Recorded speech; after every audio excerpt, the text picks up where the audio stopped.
Haleluya, pujilah Tuhan di sorga, pujilah Dia di tempat tinggi. Hai segala malaikatnya, pujilah Dia, hai segala tentaranya.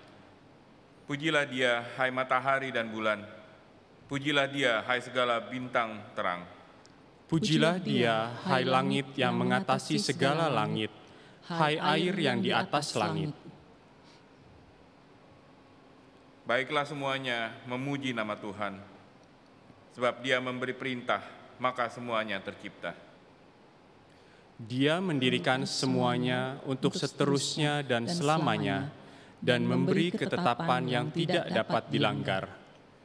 Pujilah Tuhan di bumi, hai ular-ular naga dan segenap samudera raya. Hai api dan hujan es, salju dan kabut, angin badai yang melakukan firman-Nya.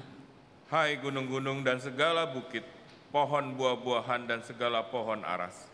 Hai binatang-binatang liar dan segala hewan, binatang melata dan burung-burung yang bersayap. Hai raja-raja di bumi dan segala bangsa, pembesar-pembesar dan semua pemerintah dunia. Hai teruna dan anak-anak dara, orang tua dan orang muda. Biarlah semuanya memuji-muji Tuhan, sebab hanya namanya saja yang tinggi luhur, keagungannya mengatasi bumi dan langit. Ia telah meninggikan tanduk umat-Nya, menjadi puji-pujian bagi semua orang yang dikasihinya, bagi orang Israel, umat yang dekat padanya. Haleluya!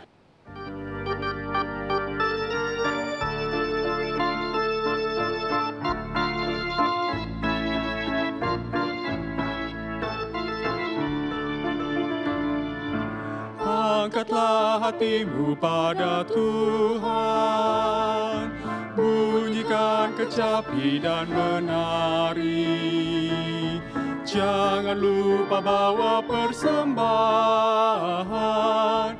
Mari kawan, ajak teman bersama menyembah. Sorak-sorak haleluya. Mari nyanyilah. Pujilah Tuhan yang Maha Kudus. Mari kawan, ajak teman, bernyanyilah terus. Janganlah mengaku anak Tuhan jika engkau mengeraskan hati. Jadilah pelaku firman Tuhan. Mari kawan, ajak teman, bersama menyembah. Sorak-sorak haleluya. Mari nyanyilah. Pujilah Tuhan yang Maha Kudus. Mari kawan, ajak teman, bernyanyilah terus.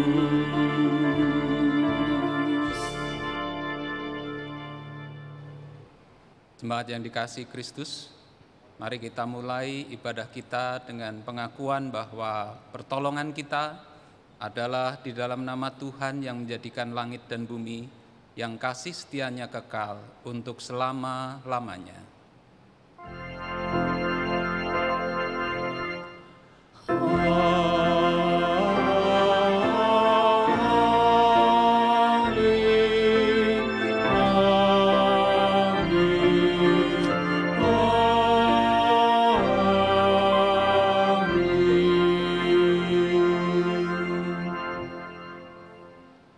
Kasih karunia dan damai sejahtera dari Allah Bapa kita dan dari Tuhan kita Yesus Kristus menyertai saudara-saudara sekalian. Dan menyertai saudara juga.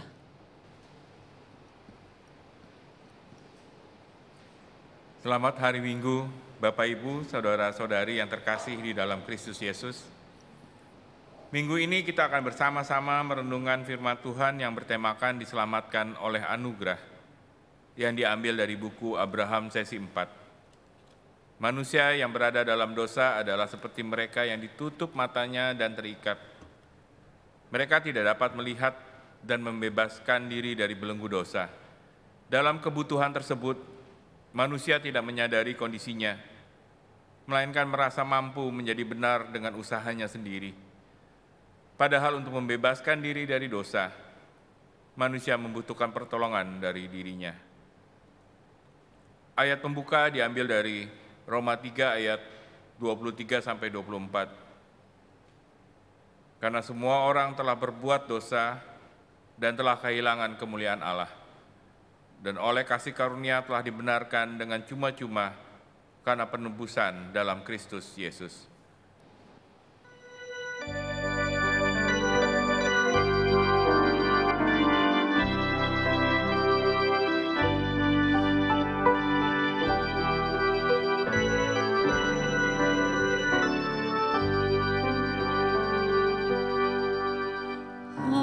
bajai benar anugerah pembaru hidupku. Ku hilang buta bercela, oleh aku sembuh. Ketika insafku cemas, sekarang ku lega. Syukur bebanku telah lepas, berkat anugerah.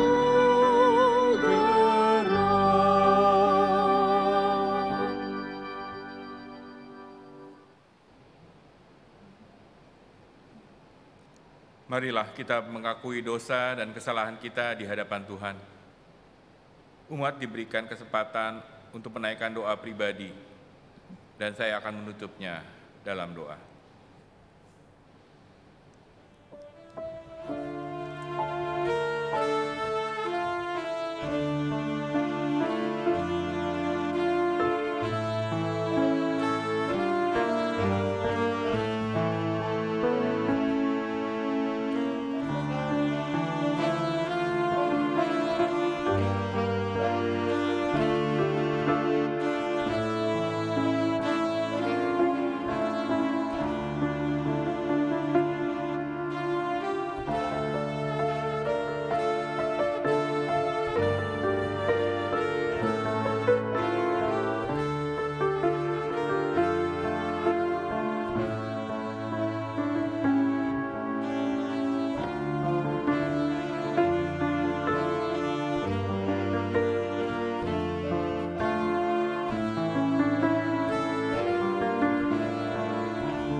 Bapa yang bertata dalam kerajaan sorga, pada kesempatan hari ini kami datang ke hadirat-Mu untuk mengakui segala dosa dan pelanggaran yang telah kami perbuat baik dalam pikiran, perkataan maupun perbuatan baik yang disengaja maupun yang tidak disengaja. Hapuskanlah segala dosa dan pelanggaran kami, ya Allah. Ubahkanlah hidup kami menjadi baru yang hidup seturut dengan kehendak-Mu. Inilah doa yang kami panjatkan, yang kami alaskan dalam satu nama Tuhan kami, Yesus Kristus. Amin.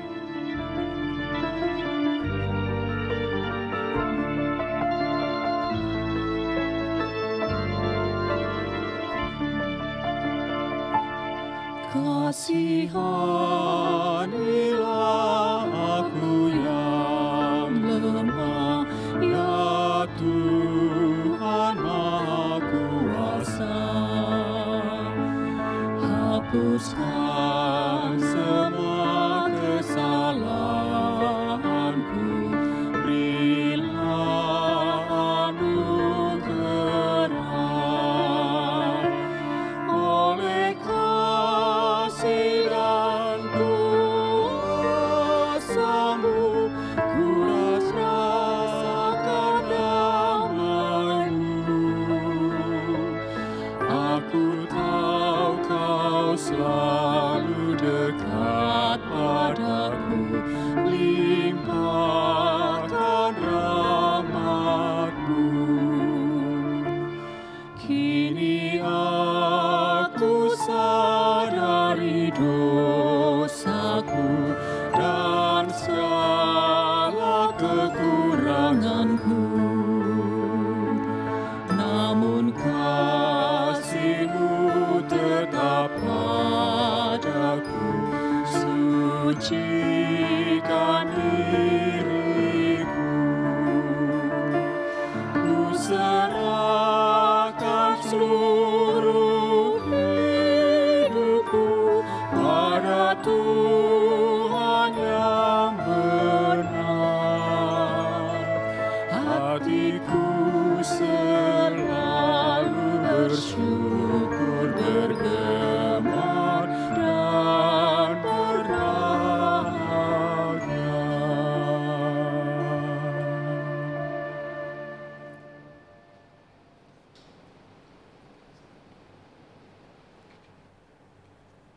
Bagi setiap kita yang sudah meminta pengampunan dosa kepada Tuhan dan percaya sudah diampuninya, saat ini terimalah berita anugerah dari Tuhan yang diambil dari 1 Korintus 1 ayat 30.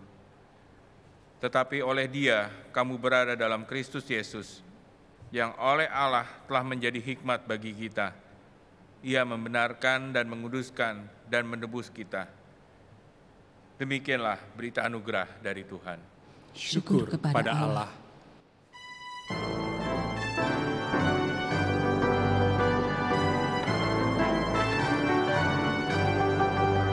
Seluruh umat Tuhan olehnya dikenal, besar kecil semua, sekarang dan kekal. Mereka dijagai di dalam dunia, baik hidup maupun mati, mereka miliknya. Baik hidup maupun mati, mereka miliknya. Mereka dikenalnya yang hidup beriman, yang patuh dan percaya berdasarkan firman. Firman-Nya yang menjadi santapan yang bakal. Firman-Nya yang menjamin bertahan selamanya. Firman-Nya yang menjamin bertahan selamanya.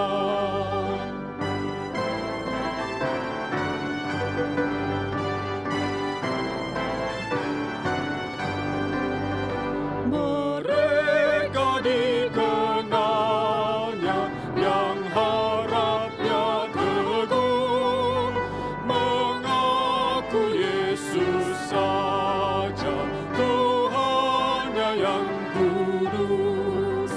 Mereka disinari sabdanya yang benar, dan tumbuh tiap hari menghijau dan segar, dan tumbuh tiap hari menghijau dan segar.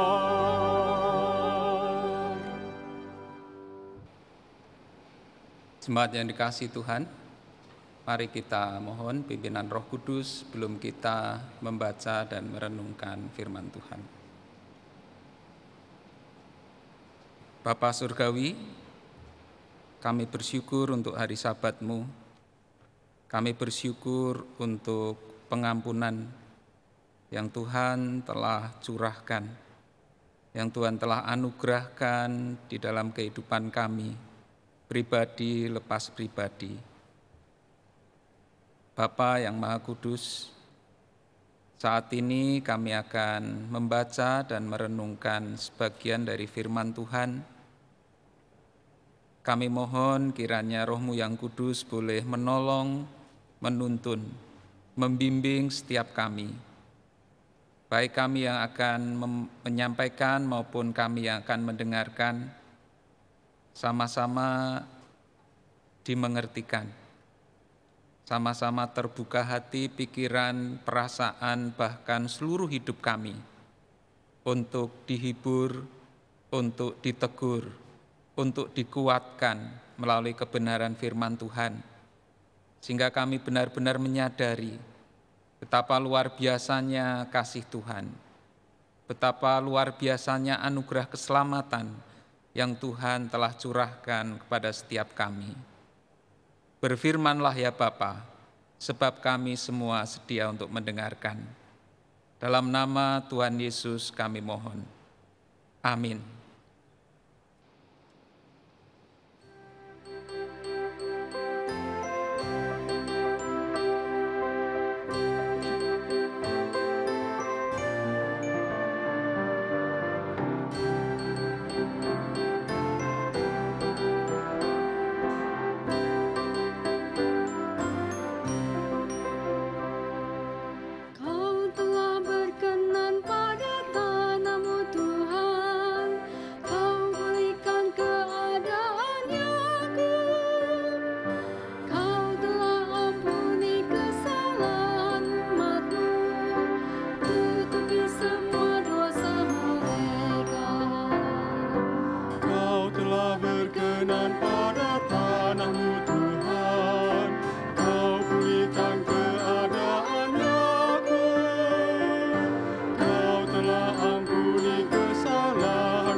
daripadanya.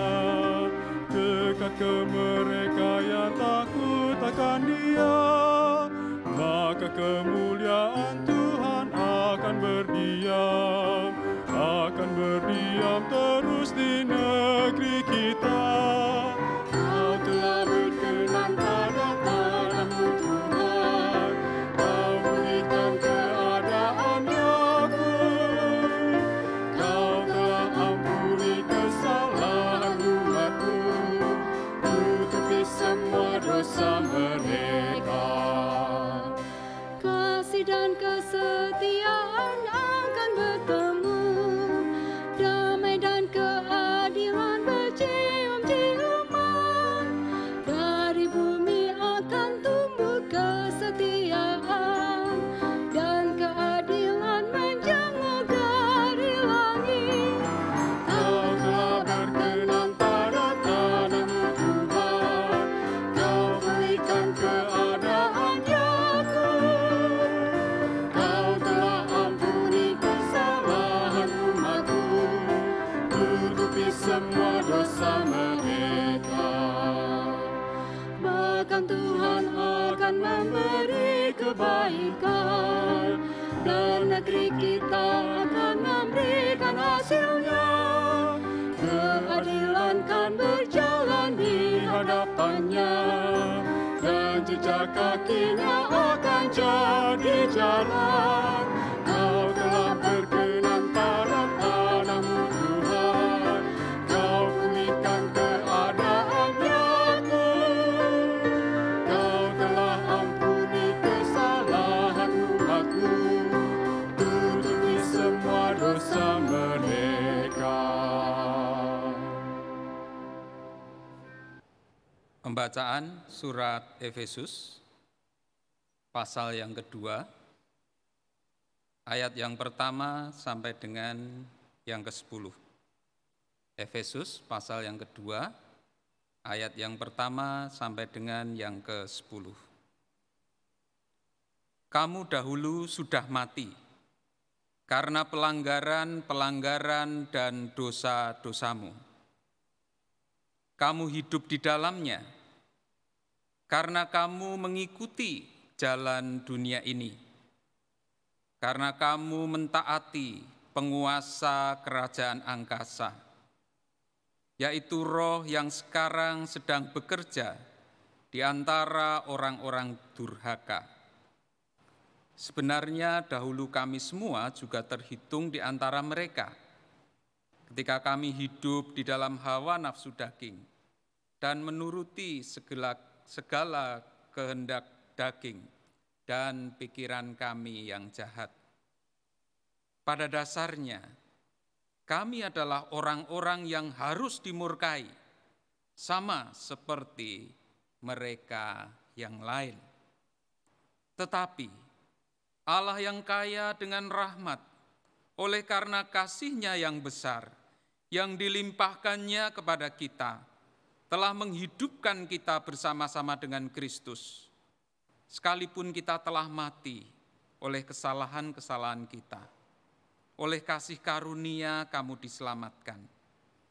Dan di dalam Kristus Yesus, Ia telah membangkitkan kita juga dan memberikan tempat bersama-sama dengan Dia di surga, supaya pada masa yang akan datang, Ia menunjukkan kepada kita kekayaan kasih karunia-Nya yang melimpah-limpah sesuai dengan kebaikan-Nya terhadap kita dalam Kristus Yesus.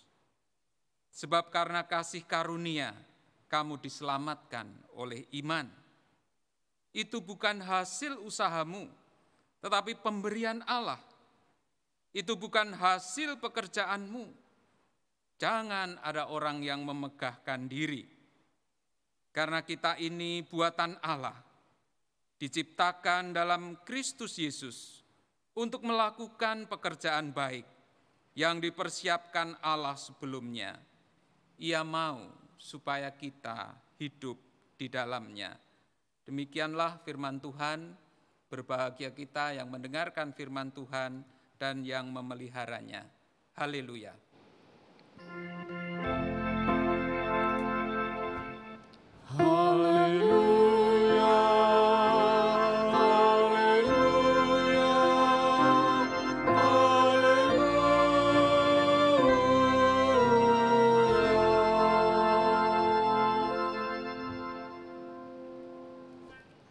Selamat pagi jemaat yang dikasihi Tuhan. Semoga tetap sehat dan dalam keadaan yang baik meskipun kita masih harus menghadapi pandemi ini. Jemaat yang dikasihi Tuhan, belum lama ini kira-kira Sabtu 1 Agustus di dalam sebuah media sosial ada sebuah berita, yaitu dikatakan di situ seorang suami menghabisi nyawa istrinya memakai golok dan kemudian mencoba membunuh anaknya sendiri. Saudara-saudara yang dikasihi Tuhan, barangkali berita yang seperti ini tidak kurang-kurang. Tidak hanya satu. Mungkin kita setiap hari dihujani dengan berita yang seperti ini, sehingga kadang-kadang kita mati rasa atau lupa untuk mempunyai rasa empati, rasa simpati. Saudara, bukankah seorang suami semestinya mengasihi istrinya? Bukankah seorang suami harusnya melindungi istrinya? Bukankah seharusnya seorang suami itu membela keluarganya, apalagi istrinya, yang dulu dia berjanji mau mengasihi, mau hidup bersama dalam suka dan duka, dalam segala keadaan apapun. Bukankah seorang seorang ayah juga harusnya melindungi anaknya? Kalau sakit dirawat, diobati, diusahakan segala sesuatunya. Kenapa ini tega menghabisi nyawa istrinya? Pakai golok. Saudara-saudara, mungkin dia bukan siapa-siapa kita. Tetapi bayangkanlah jika si istri itu adalah saudara kita, adalah anak kita, dan anak itu adalah sepupu kita, ada hubungan darah dengan kita. Dan berita macam ini saudara-saudara banyak.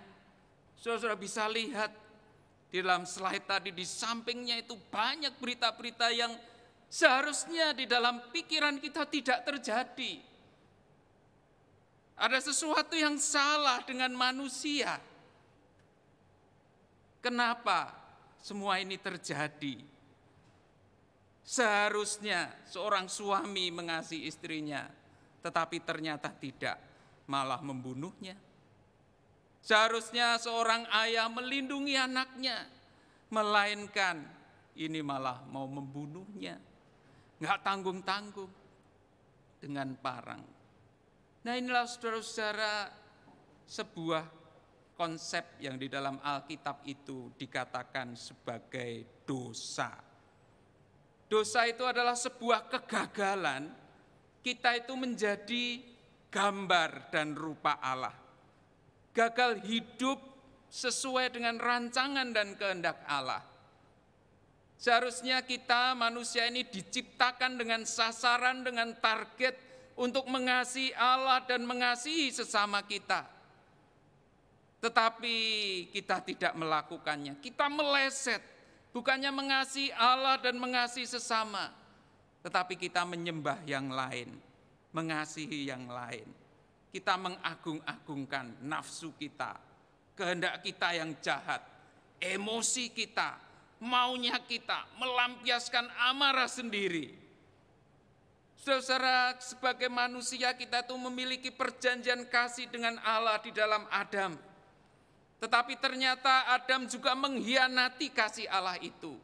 Dan kita juga mengkhianati kasih Allah itu. Ketika kita gagal mengasihi Allah dan mengasihi sesama, kita berarti tidak lagi menghargai kasih Allah itu. Ada perjanjian kasih antara Allah dan manusia. Allah mempercayai kita untuk mentaatinya, untuk mengasihinya, untuk memberikan seluruh hidup kita kepadanya.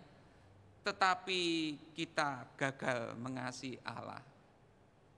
Kita mengasihi diri sendiri. Kita melakukan berbagai macam pelanggaran, berbagai macam dosa. Kita hobinya berantem dengan Tuhan. Kalau Tuhan maunya begini, kita maunya begitu. Kalau Tuhan menetapkan ini, kita menetapkan yang lain. Kalau Tuhan mengaturnya begini, kita melakukan yang lain. Kita tidak mau diatur oleh Tuhan. Kita mau mengatur jalan kita sendiri. Kita mau bebas dari Tuhan. Kita mau keluar dari aturan-aturan Tuhan. Kita mau keluar dari hukum-hukumnya Tuhan. Yang jahat dan yang baik itu bukan Tuhan yang tentukan. Tetapi yang jahat dan yang baik itu saya yang tentukan. Saya punya mau. Sehingga kalau dalam kasus itu, bagi saya istri ini harus dibunuh, ya saya bunuh. Peduli amat dengan Tuhan. Bagi saya anak ini kurang ajar, saya harus parang dia, peduli amat dengan Tuhan. Enggak digubris. Nah inilah saudara-saudara yang kadang-kadang kita itu lupa. Kita terlalu hidup dikelilingi oleh dunia yang sudah rusak. Sudah serba kompromi, serba rusak, kacau balau. Tatanan semua itu jungkir balik, saudara-saudara. Sehingga kita itu lupa bahwa dosa itu adalah masalah yang serius. Dosa itu adalah masalah yang mendukakan hati Tuhan. Kita seringkali menganggap dosa itu remeh, menganggap dosa itu enteng, tidak ada bobotnya, tidak ada harganya. Begini saudara-saudara, saya ambil contoh saja. Ketika kita berhenti di perempatan, di situ ada ada lampu pengatur lalu lintas. Ada merah, ada kuning, ada hijau. Dan saudara-saudara, ada kalanya kita itu harusnya berhenti karena lampunya merah, tetapi kita menerobos lampu itu. Nah, saudara-saudara, kelihatannya pelanggarannya kecil. Ya, saudara-saudara, tetapi sebetulnya itu pelanggaran serius. Kenapa saudara-saudara? Karena kita bukan sekedar itu lampu merah kita jalan begitu ya, kita ngegas, kita jalan, bukan. Tetapi ketika kita melakukan itu lampu merah kita terobos, kita tetap jalan. Kita sebetulnya sedang memberontak, kita sebetulnya sedang melawan negara. Kita sebenarnya tidak menganggap negara itu yang bikin undang-undang lalu lintas bahwa kalau merah itu ya harus berhenti. Sehingga kalau ada petugas begitu ya kita disemprit karena dia mewakili negara. Nah, saudara, kelihatannya sepele, cuma melanggar lampu merah. Tetapi sebetulnya itu tidak sepele. Karena kita tidak menganggap otoritas negara. Kita sedang melecehkan undang-undang, melecehkan yang membuat undang-undang. Meskipun negara itu adalah ya tidak berpribadi. Coba saudara-saudara kalau kita itu bandingkan dengan Tuhan. Ketika kita gagal mengasihi sesama kita, ketika gagal mengasihi Tuhan. Saudara-saudara, ketika kita membohongi orang lain, ketika kita menyakiti orang lain, itu bukan sekedar kata-kata kita keluar menusuk, meruntuhkan, menghajar dia. Enggak. Tidak berhenti di situ, saudara-saudara. Tetapi ketika kita melakukan itu, kita melawan Tuhan. Kita tidak menganggap bahwa ada Tuhan. Kita lupa bahwa Dia yang punya hidup kita. Punya hidup Dia. Dia yang menciptakan kita. Dia yang menciptakan juga Dia yang kita. Tuhan yang menciptakan orang yang kita omong-omongin, yang kita jatuhkan itu.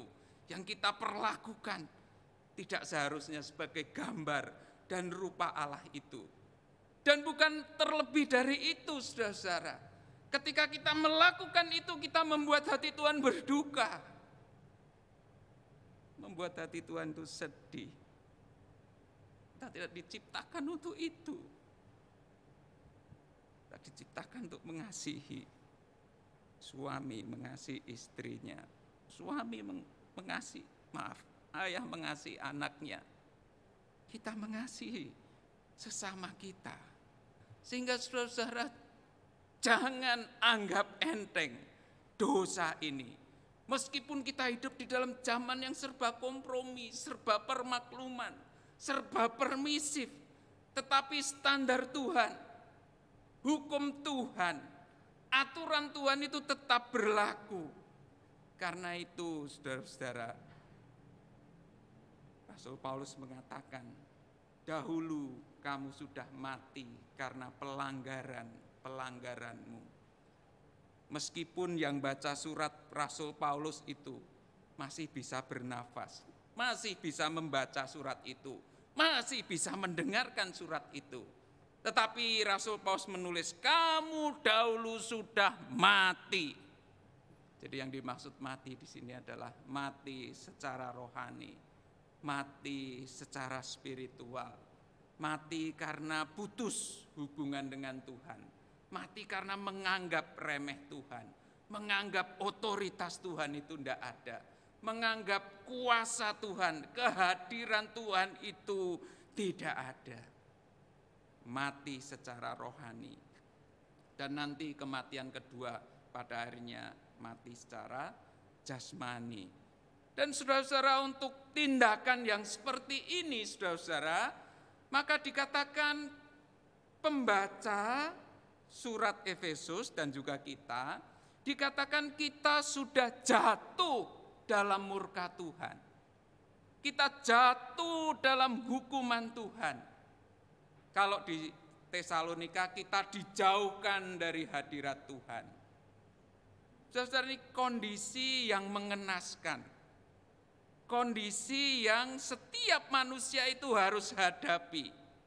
Ketika manusia berani melanggar otoritas Tuhan, berani melanggar garisnya Tuhan, berani melanggar hukumnya Tuhan, itu adalah konsekuensinya tidak main-main.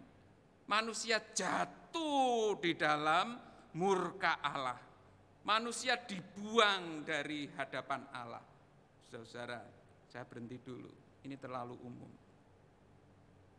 Kalau saudara-saudara misalnya punya salah, punya dosa terhadap orang yang mungkin nggak ada apa-apanya, mohon maaf. Mungkin dia bawahan kita yang gaji dia. Hidupnya itu tergantung pada kita. Kita punya salah kepada dia. Mungkin kita tidak terlalu merasa gimana-gimana. Kita tidak punya rasa deg-degan, takut, atau gimana ketika punya rasa salah pada dia. Karena dia bergantung pada kita. Tetapi coba kalau kita itu bersalah, misalnya pada seorang jenderal polisi atau jenderal angkatan darat. Kita nyerempet mobilnya, nggak sengaja. Di klakson, din, kita nggak tahu, nggak dengar. Terus kemudian kita dipepet, dipukul mobil. Pasti di dalam diri kita itu ada rasa takut. Waduh, yang saya hadapi ini jenderal polisi ini. Yang saya hadapi ini jenderal angkatan darat ini. Cilaka ini. Berarti dia anak buahnya banyak. Kuasanya besar. Dia bisa saja panggil satu polisi militer, masukkan kita ke Guntur begitu ya. Kita dibina di situ. Kita tentu punya rasa takut. Tetapi anehnya saudara-saudara, kalau kita itu bersalah kepada Tuhan, kita gagal mengasihi Tuhan, gagal melakukan perintah Tuhan, apakah ada perasaan yang sama, rasa takut yang sama? Dan bahkan ini Tuhan yang bisa menciptakan kehidupan, yang bisa mengambil kehidupan, tanpa seorang pun bisa mencegahnya. Apakah rasa takut itu masih ada? Ketika kita melakukan dosa, ketika kita melakukan kesalahan, atau kita sudah anggap biasa, ya maklumlah Tuhan, Engkau tahu, Engkau mengerti, manusia penuh kelemahan, manusia penuh kedagingan, boleh dong kalau aku sering jatuh. Sehingga kita lupa menangisi dosa itu. Kita lupa kondisi kita, betapa kita itu miskin di hadapan Tuhan. Betapa kita itu, aduh kalau Tuhan tuh enggak berkehendak, kalau Tuhan tuh enggak mempunyai kasih, kita tuh harusnya terbuang semua, binasa semua, mati semua. Tidak perlu kehidupan yang kedua, saudara yang dikasihi Tuhan. Tetapi syukurlah, ayat itu tidak berhenti di sana. Dikatakan setelah manusia itu jatuh dalam dosa. Di sana dikatakan Allah yang kasih-Nya berlimpah-limpah. Allah yang kasih-Nya besar itu. Allah yang kasih-Nya tidak terduga itu. Tidak mau membiarkan manusia itu dalam kondisi seperti itu. Sehingga di situ dikatakan, tetapi Allah yang kaya dengan rahmat oleh karena kasih-Nya yang besar. Saudara-saudara, kalau saudara-saudara disakiti, disepelekan, tidak dianggap, betapa sakit hatinya kita. Ketemu dia aja kita tidak mau. Tanda gubris, dia ada kita anggap tidak ada. Kita buang badan. Kita melengos. Tetapi Allah tidak seperti itu kepada manusia. Allah yang kaya dengan rahmat, oleh karena kasih-Nya yang besar, tidak membiarkan kita di dalam kondisi kematian tadi.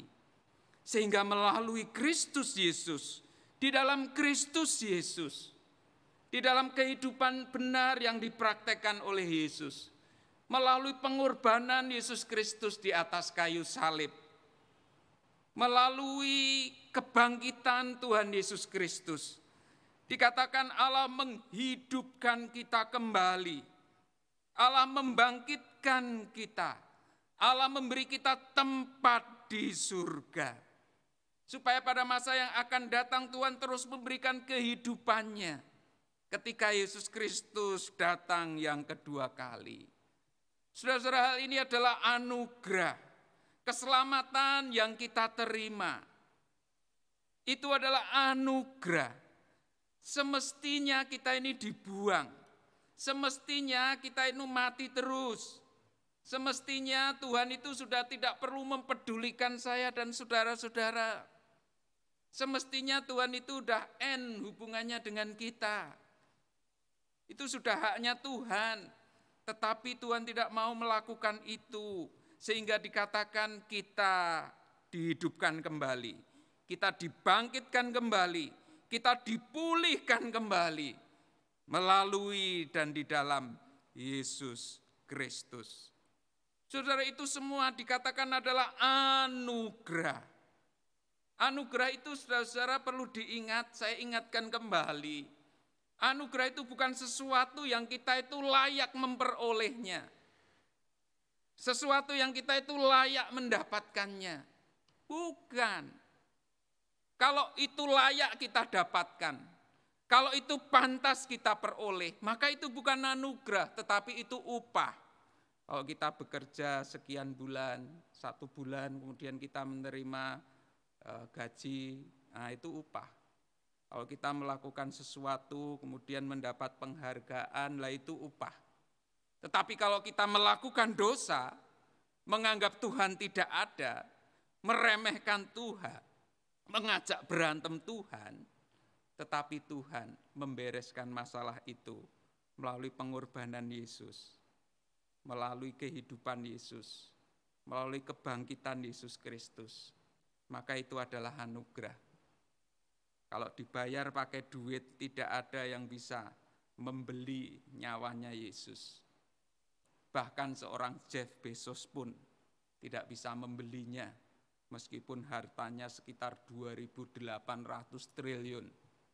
Ini adalah sesuatu yang manusia itu tidak dapat memperoleh, cannot afford, tidak bisa mengusahakan. Karena manusia sudah jatuh dalam dosa. Tidak bisa. Harganya terlalu mahal. Sehingga harus Allah sendiri di dalam dan melalui Yesus Kristus membereskan itu semua. mengorbankan dirinya, mati di atas kayu salib, bangkit kembali, supaya manusia itu memiliki anugerah itu. Karena itu dikatakan, oleh kasih karunia kamu diselamatkan oleh iman. Itu bukan hasil usahamu tapi pemberian Allah. Jangan ada, itu bukan hasil pekerjaanmu. Jangan ada orang yang memegahkan diri. Jadi nanti ketika kita berada di surga, semua orang menghadap dia begitu, enggak ada yang bisa sombong. Oh, saya bisa di tempat ini karena kebaikan saya, karena prestasi saya, karena saya jauh lebih baik daripada orang lain. Enggak. Semata-mata karena anugerah, semata-mata karena kasih Allah, semata-mata karena Allah itu rela memberikannya kepada kita. Nah, saudara-saudara yang dikasihi Tuhan, apakah kita masih menghargai anugerah Allah itu? Ketika Tuhan memutuskan untuk memberikan kita anugerah itu, Dia mengutus anaknya yang tunggal. Dia rela memberikan dirinya sendiri. Dia mengenakan daging dan tulang kita.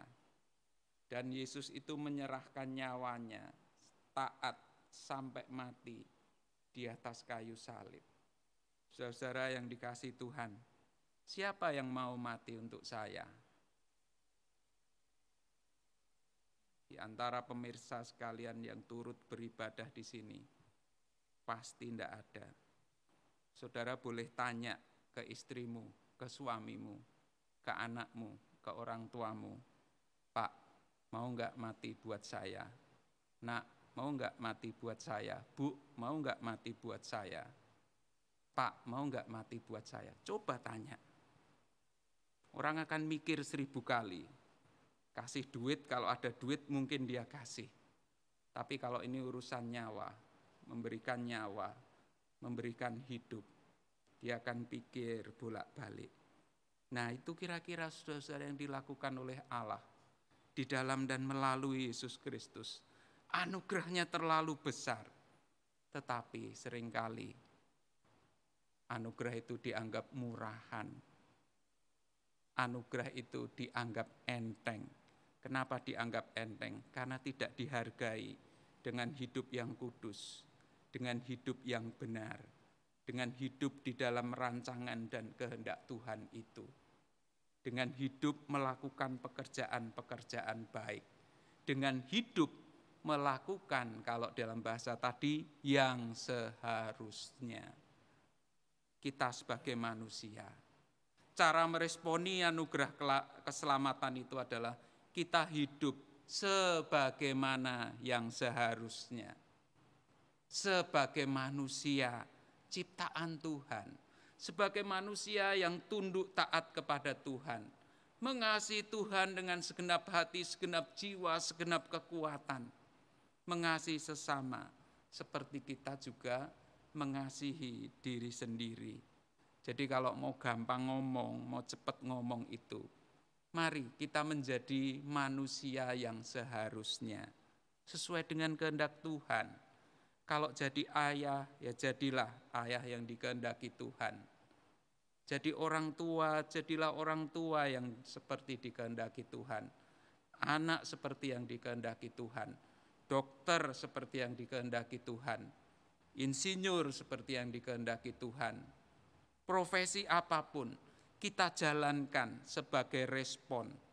Kita melakukan pekerjaan-pekerjaan baik yang dipersiapkan Tuhan sesuai dengan talenta, kemampuan, kesempatan yang ada pada saya dan pada saudara-saudara. Mari saudara-saudara, kita hidupi anugerah keselamatan yang dari Tuhan itu. Jangan disia-siakan, jangan dianggap sepele.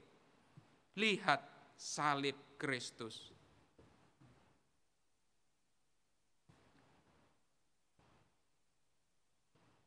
Itulah harga yang dibayar Tuhan, supaya saya dan saudara-saudara berjuang untuk terus taat, untuk terus hidup sebagaimana seharusnya yang dikehendaki Tuhan.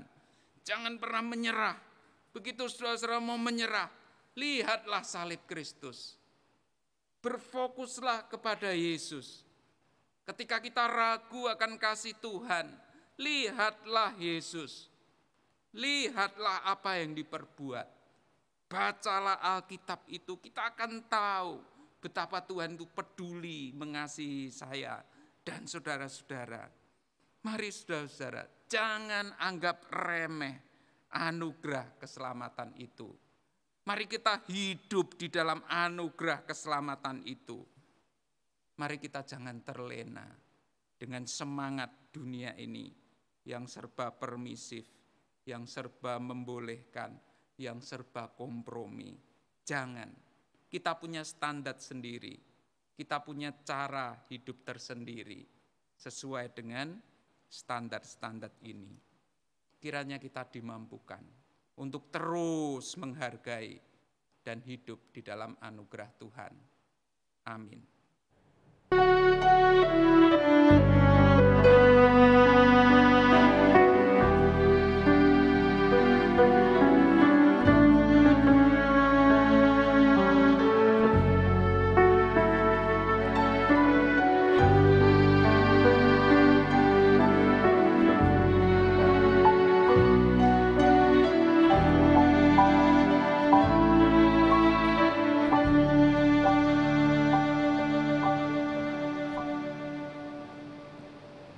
Dengan sikap berdiri, marilah kita mengikrarkan pengakuan iman kita menurut pengakuan iman rasuli.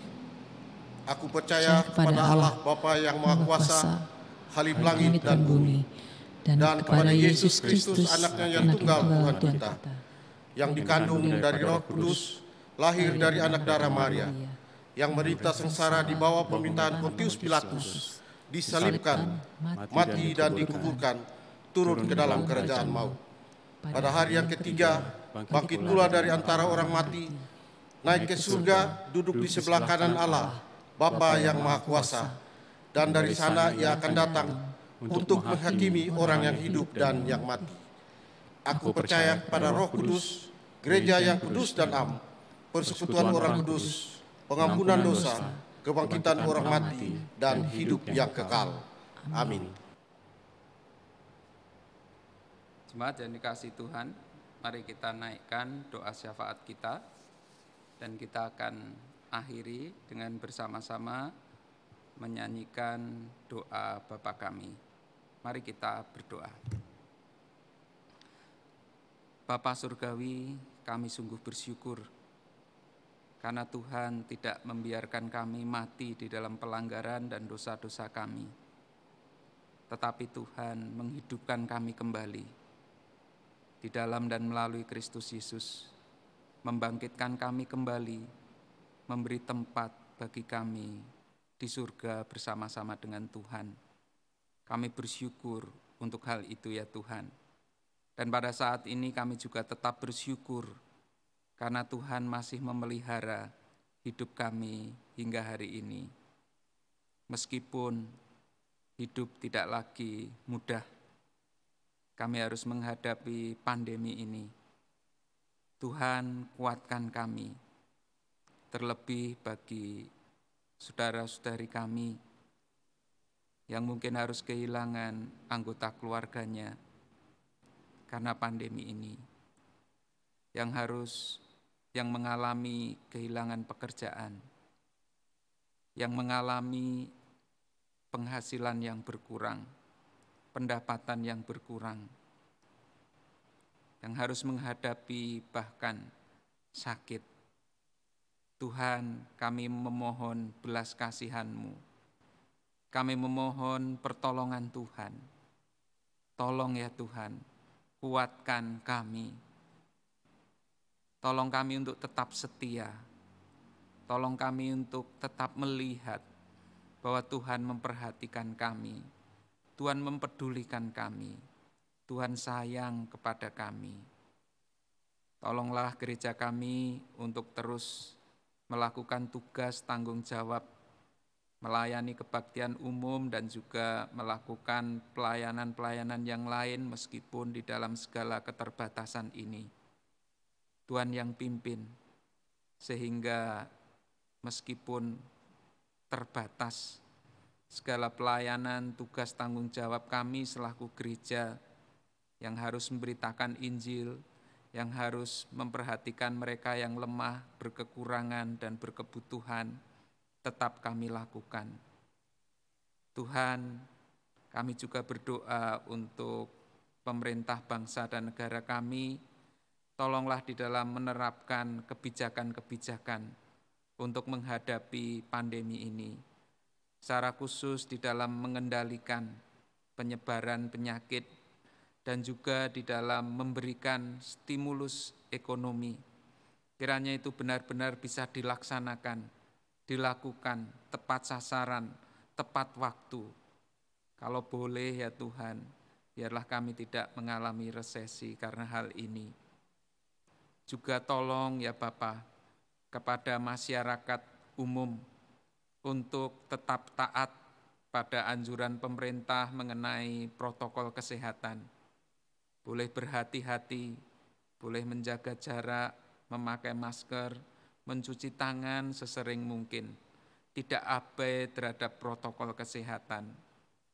Juga tolonglah ya Tuhan usaha-usaha untuk menemukan vaksin untuk sakit ini, sehingga boleh diproduksi dan juga boleh dipakai, kalau boleh ya Tuhan secepat-cepatnya, supaya kondisi ini boleh segera teratasi.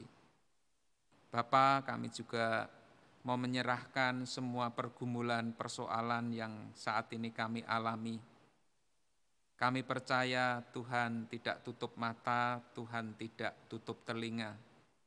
Karena Engkau adalah Bapa kami yang baik, Bapa yang tidak pernah membiarkan dan meninggalkan kami sendirian. Bapa yang tahu apa yang kami butuhkan, mampu memberikannya, bahkan seringkali memberi melampaui apa yang bisa kami lakukan dan pikirkan. Namun ya Tuhan, bersegeralah menjawab doa kami, karena iman kami lemah, dan kuatkan iman kami selama kami menunggu jawaban yang dari-Mu itu. Inilah doa kami yang kami naikkan di dalam nama Tuhan kami Yesus Kristus.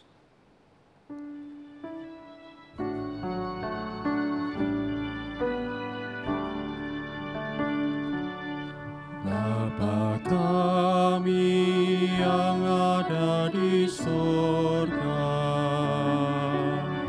dikuduskanlah nama-Mu, datanglah kerajaan-Mu, jadilah kehendak-Mu di bumi seperti di surga. Beri kami hari ini makanan yang secukupnya, ampuni salah kami seperti kami ampuni yang bersalah pada kami. Jangan bawa kami dalam pencobaan, melainkan lepaskan kami dari yang jahat, sebab Kaulah yang punya kerajaan dan kuasa dan kemuliaan sampai selama-lamanya.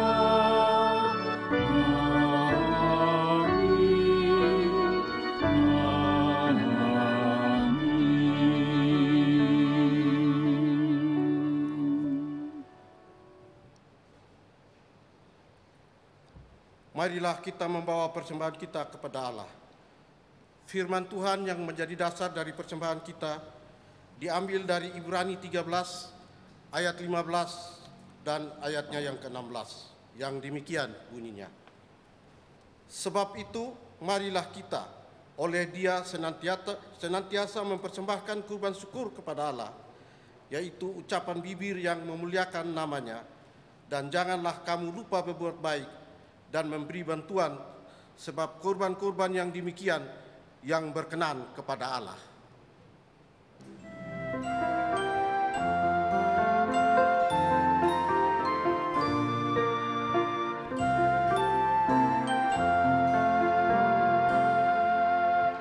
Tuhan pencipta semesta, Kaulah yang maha mulia, sungguh besar karunia yang Kau beri. Puji syukur terimalah atas berkat anugerah di rumah yang sejahtera yang Kau beri.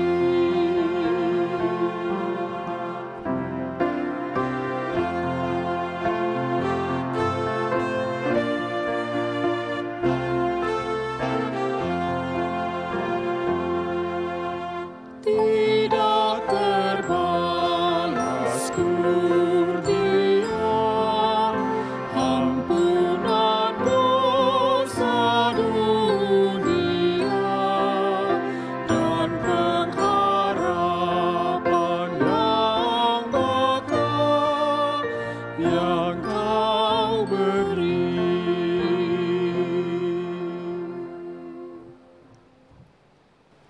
Marilah kita berdoa. Ya Tuhan Allah Bapa kami yang ada di dalam surga, kami bersyukur dan berterima kasih kepadamu Bapa, karena kami masih diberikan kesempatan untuk beribadah, mendengar firman-Mu, memuji dan memuliakan nama-Mu Tuhan. Dan pada kesempatan ibadah pada pagi hari ini Tuhan, kami diberikan kesempatan juga untuk memberikan persembahan kami kepadamu Tuhan. Oleh sebab itu dengan kerenan hati kami mohon Tuhan, biarlah Bapa sendiri yang akan memberkati dan meneruskan persembahan kami ini, sehingga layak dipakai untuk pelebaran kerajaan-Mu di muka bumi ini, secara khusus untuk kami di Jemaat GKI Layu. Lebih jauh daripada itu ya Tuhan, ajari kami untuk kami mempersembahkan hidup kami sebagai persembahan yang kudus, yang am dan yang berkenan kepadamu. Itu adalah ibadah kami yang sejati. Di dalam nama Tuhan kami Yesus Kristus, Tuhan dan Juru Selamat kami yang hidup, kami berdoa kepada Bapa di surga. Amin.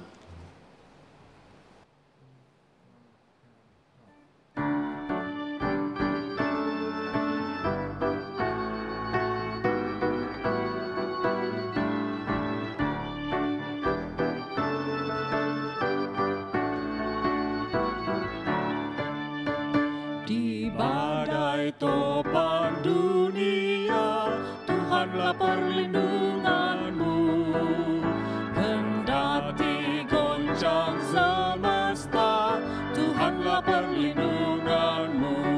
Ya Yesus gunung batu di dunia, di dunia, di dunia. Ya Yesus gunung batu di dunia, tempat berlindung yang teguh.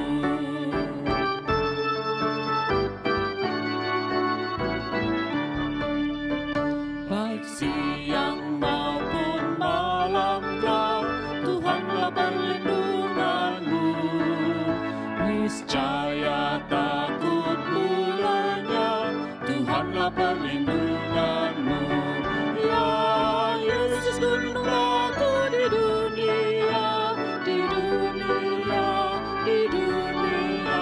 Ya Yesus gunung batu di dunia, tempat berlindung yang teguh.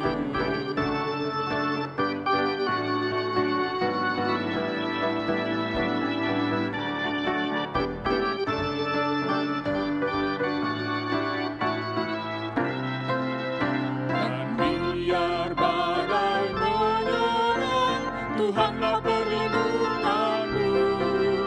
Padanya kau tetap tentram, Tuhanlah perlindunganmu.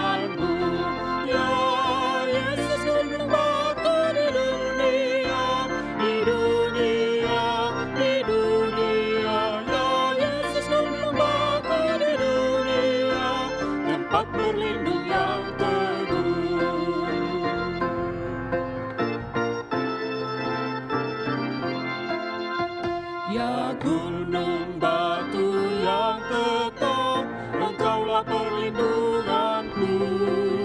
Di tiap waktu dan tempat, Engkaulah perlindunganku. Ya Yesus, gunung batu di dunia, di dunia, di dunia. Ya Yesus, gunung batu di dunia, tempat berlindung yang teguh, tempat berlindung yang teguh.